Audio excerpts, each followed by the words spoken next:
The Timberwolves continue to be a thorn in the Nuggets' side.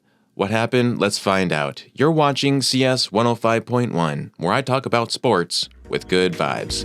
Let's get it.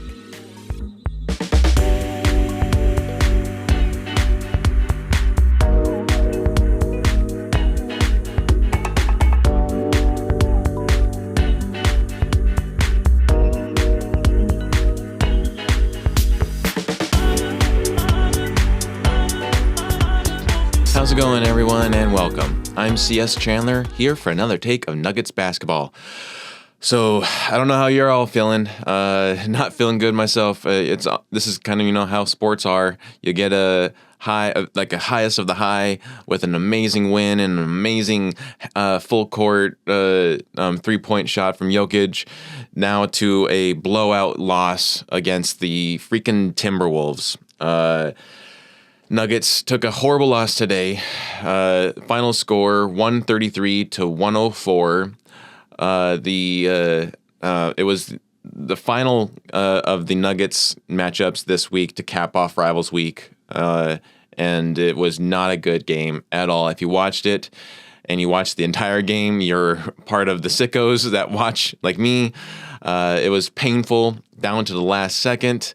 And, just one of those games that makes you feel bad. And for Denver itself, it just kind of extended the already existing wound that was created yesterday. If you're an Avs fan, then you also know that there's a lot of resentment and hurt right now in the Avs faithful because we lost Mikko Rantanen. He got traded to the Carolina Hurricanes for two players from there.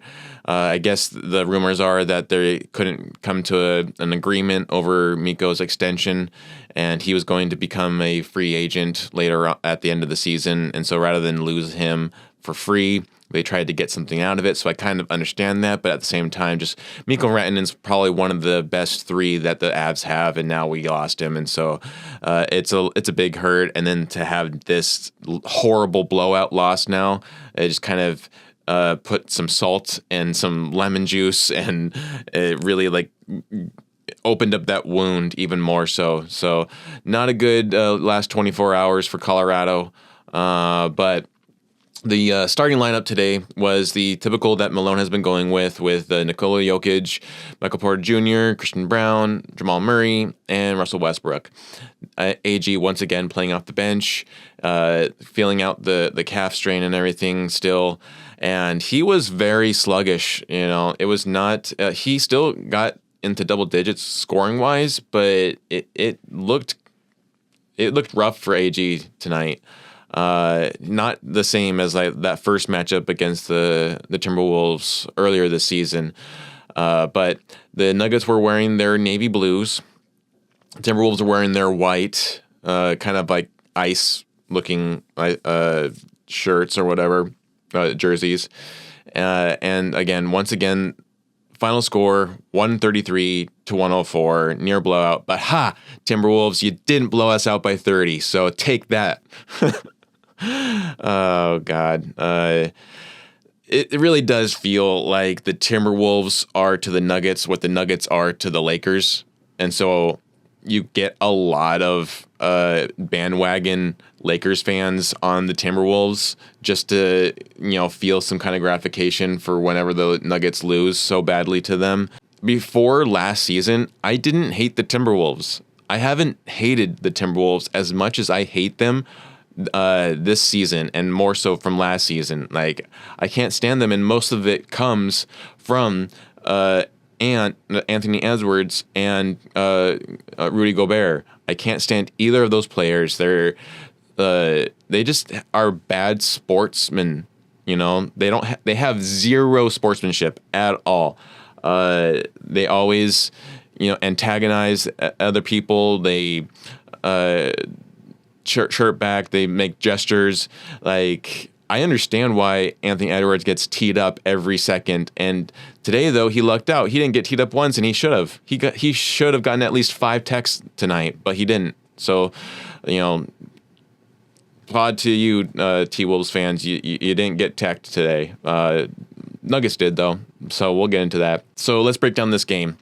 First quarter, the Timberwolves came out very strong. They controlled the tip and then jumping to an early 6-point lead with buckets with Randall and Gobert, who also nabbed a steal, which was freaking so annoying for a dunk. It was just like already kind of got that knife right into the side there of Jokić. Jokić then responded, though, with a 3 and a layup, cutting the lead down to 1. And that was probably the closest that the Nuggets got to even getting a lead. They never once got a lead this entire game. It was probably the closest early on in the first quarter, but Minnesota's aggression continued, pushing their lead to 6 and then forcing Malone to take a hit the first time out of the game. Despite a skyhook from Jokić and CB's and one play, the Nuggets struggled with turnovers and missed shots. The Timberwolves capitalized with uncontested threes and ended the first quarter ahead 40-31. So already you ended the first quarter with a 9-point lead. Second quarter, the Nuggets opened the second quarter without Jokić and starting slow with a missed shot, but Murray sank a 3 off of a Timberwolves rebound for the first points of the quarter. Minnesota extended their lead to 11 before a hustle play by P. Watt saving a near turnover.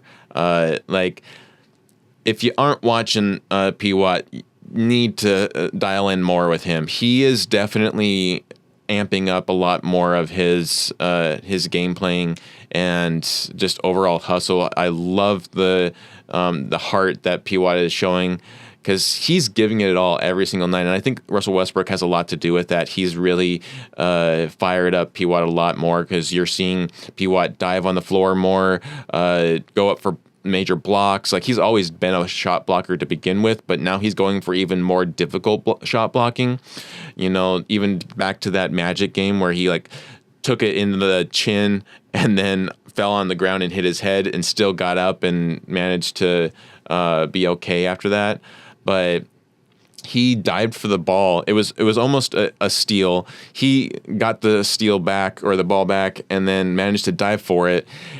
Shot it through Naz Reid's legs over to DJ for the jam, which was awesome. It was an amazing play. It was probably the best play of the night for the Nuggets, and that was when basically the game was over for them because they didn't really show up much more after that. Nuggets chipped the lead down to 3, but struggles with turnovers and defense. Timberwolves getting a steal that led into a clear path foul on Michael Porter Jr., letting the T-Wolves push the lead even more to 14. And first to 50, Murray hit 2 free throws to close the half. The T-Wolves won the second quarter 31-29, heading into halftime ahead 71-60. Now, if this was the Nuggets going into the half up, by big points, coming into the third quarter, you would think, okay, Nuggets are going to have it, but then the T-Wolves would flip the script and they would win the entire game because the Nuggets would lose a 20-point game. But not the T-Wolves. The T-Wolves continue to play exactly how they earned that lead, and they build on it even more so. They played their best game tonight of the season. Literally of the season. They played their best. They are a mediocre team at best against the entire rest of the league. They're battling to stay out of the play-in right now. And yet, when they face the Nuggets, they play like the 1 seed. It's freaking annoying. And so we get into the third quarter here. The third quarter started off for the Nuggets, opening with a turnover and a foul that allowed Ant to sink a tech free throw, followed by Gobert dunk. Murray scored the Nuggets' first bucket.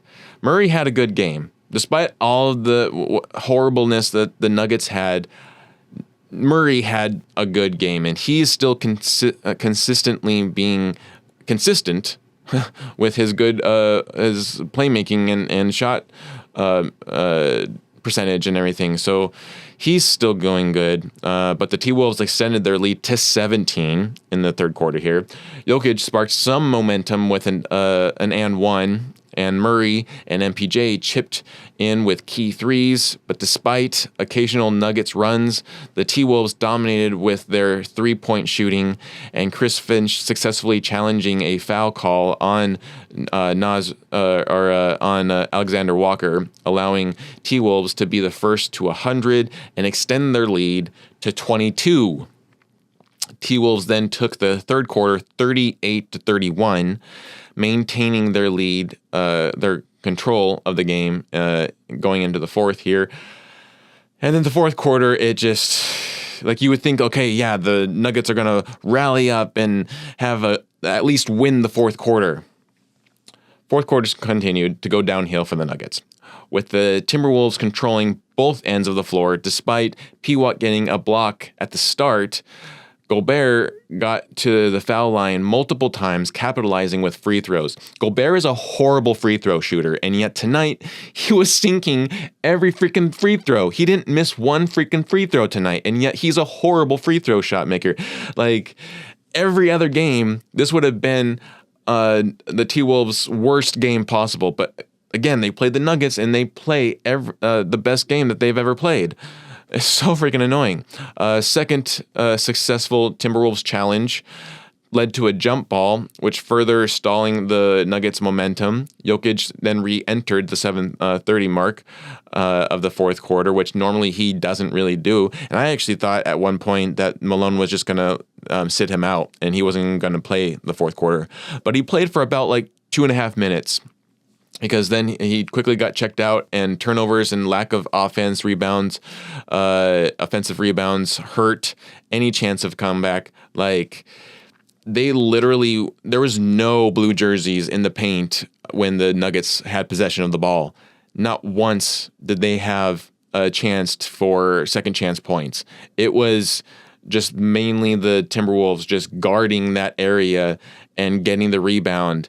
It hurt the Nuggets a lot. And then at the same end, the T-Wolves would constantly guard their end of the paint as well to get them three or second chance points. So it was not good at all. Ants also then got a three to stretch the Timberwolves lead to 27 before the reserves took over. Though Zeke Naji saw some minutes tonight, and he got the Nuggets first to 100 with a dunk. But the Nuggets fell short as the Timberwolves dominated the fourth, 24-13. Final score, once again, the Timberwolves winning decisively 133-104. But it's got to eat at you, T-Wolves, right? That you missed that 30-point blowout by one. Couldn't do it, could you? Oh, well. So we'll get into stats right after this. Hey everyone, let's talk sound quality. Imagine having pro-level audio that's easy to set up, flexible, and sounds incredible. That's the Røde Pod Mic USB. It's got both USB and XLR connections, so whether you're recording solo at home or in a full studio setup, you're covered. And get this, the built-in DSP effects let you adjust the sound with zero lag. You get that deep, smooth broadcast tone right out of the box. It's versatile, powerful, and basically makes your voice sound like pure gold. And we're back. All right, so stats here. Christian Braun played 26 minutes tonight. He got 10 points, so still doing well with at least getting double digits. We had 6 players tonight in double digits, by the way, so and it's not the worst game that we played, but it was pretty bad. At least they didn't. At least they were able to get to 100. Though 104 is not much better than that. Christian Braun also had 5 rebounds, 3 assists, 4 for 8 from field goals, 1 for 2 from 3-pointers, 1 for 1 from free throws, 1 turnover, 0 personal fouls. He was a -19. Michael Porter Jr. played 30 minutes. Had 11 points. He didn't have a good game at all tonight. He was so slow and ball watching, and I'm sure frustration sat in, which caused him to do take over some fouls. He got 2 horrible fouls. He had 2 assists, 4 for 10 from field goals, 3 for 6 from 3-pointers, 1 turnover. Again, 2 personal fouls. He was a -17. Nikola Jokić had a quiet night tonight with 32 minutes and 20 points, 3 rebounds, 11 assists. That's quiet for Jokić. I know for any other player that would be a great game, but we know Jokić is better, but it's not horrible. It's like, rebound wise, he usually gets more than 3 rebounds, so that's unfortunate. The biggest, we had 2 players that tied for the most amount of rebounds, which was Westbrook and DeAndre Jordan, with each having 6, but Jokić at least, still keeping it in with the assists. And there was also an element to this where the Nuggets just weren't making shots, and had they made shots, I guarantee you Jokic's assists would have been through the roof. They would have been like over 20 because he was trying, but the Nuggets just weren't sinking it in tonight. 9 for 13 from field, 2 for 4 from 3-pointers, and he actually started off perfect. In the first quarter, he started off perfectly, but then it just kind of went downhill, and they were able to contain him very successfully. He missed his only free throw, and then he had 7 turnovers. So once again, not a great game for Jokić. 7 turnovers. He was a minus 24. He had 0 personal fouls, though. And then Røde played 27 minutes tonight, had 13 points, 6 rebounds, 4 assists, 2 steals, 6 for 10 from field goals, 0 for 3 from 3-pointers, 1 for 1 from free throws, 4 turnovers, 4 personal fouls, was a minus 17. Jamal Murray played 34 minutes. Once again was the Nugget with playing the most amount of minutes, but at least that was down to 34. Malone kind of sat him out a little bit more on the 4th because Malone actually waved the white flag fairly early, I feel like, and Chris Finch did like a Tibbs kind of thing, or a Mendoza kind of thing of just like keeping on striking with his starters against them. Like he really wanted to hound us, and like he had something to prove against us. But Murray had 25 points, 2 rebounds, 5 assists, 10 for 16 from field goals, 3 for 5 from 3-pointers, 2 for 2 from free throws, 2 turnovers, 2 personal fouls, was a minus 23. Bench-wise, you had Aaron Gordon, 24 minutes, 13 points, 3 rebounds, 2 assists, 2 steals. So like that kind of shows you like he still had a decent game, but I feel like Gordon could have had a better game. He really felt like it just looked like he was hurt because he was hobbling a lot. And then he had 2 3-pointers out of 5, 1 for 2 from free throws, 2 turnovers, 1 personal foul, was a minus 10. And then quiet game for Strother, though he did have a steal. And then Peyton Watson had 3 blocks, but he only had 2 points. And then DeAndre Jordan had 4 points, 6 rebounds. So not a great game for the Nuggets at all. Overall stats, we had 36 rebounds to their 45. Good God. We had 32 assists to their 38. We had 7 steals to their 14. So they they doubled us in steals. They just were hounding us. We had 3 blocks, and they had 4. So those 3 only, like Peyton Watson got all of the blocks for the Nuggets tonight. We shot 48%. They shot 55%. We shot 34% from 3-pointers. They shot 46%. They took 14. They made 14 out of their 30 shots. We made 11 from 32. So we actually attempted 2 more than they did, and we made 3 less than they did. That's just, and they didn't even have Dante DiVincenzo tonight. He was out, and yet they were sinking threes like it was nothing. 7 for 13 from free throws. So we had a horrible free throw shot making night tonight attempt. Like 53% to their 86. Good God. 19 turnovers or 20 turnovers really to their 16. And then we had 13 personal fouls to their 14. Just really a throwaway game now, like this kind of game just kind of brought back the bad taste of those horrible games that we've lost already this season. It kind of just showed that they're still there. Those bad games are still there, and they still haven't left the Nuggets yet. So hopefully they can flush this out with some good wins at the end or this coming week here. So we'll get into big takeaways after this.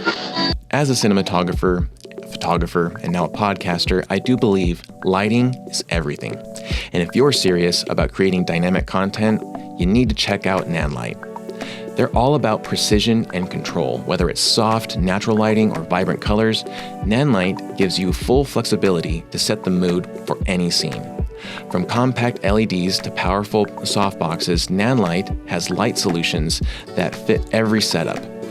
It's ideal for photographers, like myself, videographers, like myself, and creators who want to pro-grade quality right out on their fingertips. With Nanlite, you're lighting like a pro every time. And we're back. All right, so I would say the biggest takeaway is the lack of effort and defense in this game from the Nuggets. The T-Wolves always play their best version of basketball when they play the Nuggets. They are a mediocre team. Again, they're battling to stay out of the play-in right now. And yet today, they show up like they're the 1 seed and disrupted the Nuggets offense each time they had a possession. The Nuggets weren't able to control the ball, ending with 20 turnovers, all while the T-Wolves were smiling at us and having a good time right in our faces, and they constantly do that. They love to just sprinkle that salt right on our wounds and laugh at us while we're in pain. That's who the T-Wolves are. So, if they're going to be bad sportsmanships like that, then, I don't see why we can't push back a little bit, just a little bit. It would be nice if we were just a little bit more aggressive with them. It's so maddening when the Nuggets face the T-Wolves. Honestly, it's exhausting. Like, I hate these games against the T-Wolves because I just know that I'm not even on the court, and yet I feel exhausted just from the first, I would say quarter. I'm already exhausted watching the game, and already in this game, I wanted to turn it off halfway through, but I know that I needed to watch the rest of it to, do this episode and everything. But man, this was a horrible game. The T-Wolves are to the Nuggets once again, as the Nuggets are to the Lakers, and I can't wait until the Nuggets get a win against the T-Wolves at the end of the season. The other thing about these games that raises frustration, and when I say these games, I mean these horrible games that the Nuggets lose, is just seeing Malone not use a challenge. I don't get it. I love Malone. I think he is one of the best coaches in the NBA, and I'm not the only one who thinks so. Several, actually, media people think that same thing, and they've said it. He is a great coach, but one of the things that he is just very frustrating to see is, and I don't get it, is why he holds on to a challenge that he can't take with him. Use it. Even if you're unsuccessful, at least you tried. And that's one thing that it just really always frustrates me in any game that we lose is why didn't you challenge? At least try. You could have at least attempted a challenge and hopefully gotten the possession back or, gotten a call overturned or something. Like, just try. He is horrible with those challenges. It's really one of the most frustrating things about Malone. As much as I love him, I get very frustrated when he doesn't use a challenge. And tonight, the T-Wolves were constantly hounding the Nuggets and fouling them and then the Nuggets were getting the foul calls though on them. And not once did Malone ever challenge it. He yelled at the refs a couple times. That was it. That was all he did. He didn't even try to get teed up, because normally sometimes a very smart thing Malone will do is he will get so heated at the refs that he will force them to call a tech on him, but then it actually changes the official calling of the game moving forward. Didn't happen tonight. He was very quiet. And I'm sure part of it was a little bit of exhaustion. He's probably sick of always trying to find a way to kick the Nuggets into gear. And so it just, I would say it was an overall, except for Murray, overall just lack of effort, bad game for the Nuggets, especially coming off of that amazing 2 wins. Those last 2 wins with the Sixers and then the Kings, amazing wins. Then end with this one. Like, had it been against the Bulls or the Knicks, I probably wouldn't have been so salty or bitter. But like when we have a blowout loss against someone like the T-Wolves, it just makes it all the more horrible and unbearable. So, but what does this loss do for the Nuggets? So, with this loss, we now end our 4-game winning streak. We could have been 5. Unfortunately, lost that. So we are now still sitting in 4th seed, 28-17. We had a 2-game padding between us and the Lakers, who are 5th seed. Now that's been diminished to a game and a half. And so, but I'm pretty confident that the Nuggets are going to win on Monday against the Chicago Bulls. So that should open it back up to a 2-game padding there between the 2 seeds. The T-Wolves, that helped them. That bumped them to a 7th seed. They're now in the 7th seed. They're actually tied with Dallas, but because they beat Dallas, they are now. They have the tiebreaker there, so they're the 7th seed, 24-21.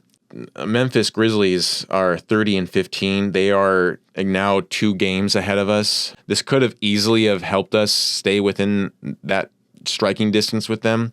Now, I don't really see us being able to get more than 3rd seed at most by the All-Star break. That would even be a miracle if that happened. I think that we're probably going to stay 4th seed for a while here. And then in the league-wise, we are hanging right behind the Knicks on the 7th seed. So we'll see how that goes, because the Knicks are not our next matchup, but they're the next matchup. I think it's on... I want to say on Wednesday, the 28th, is the Knicks matchup.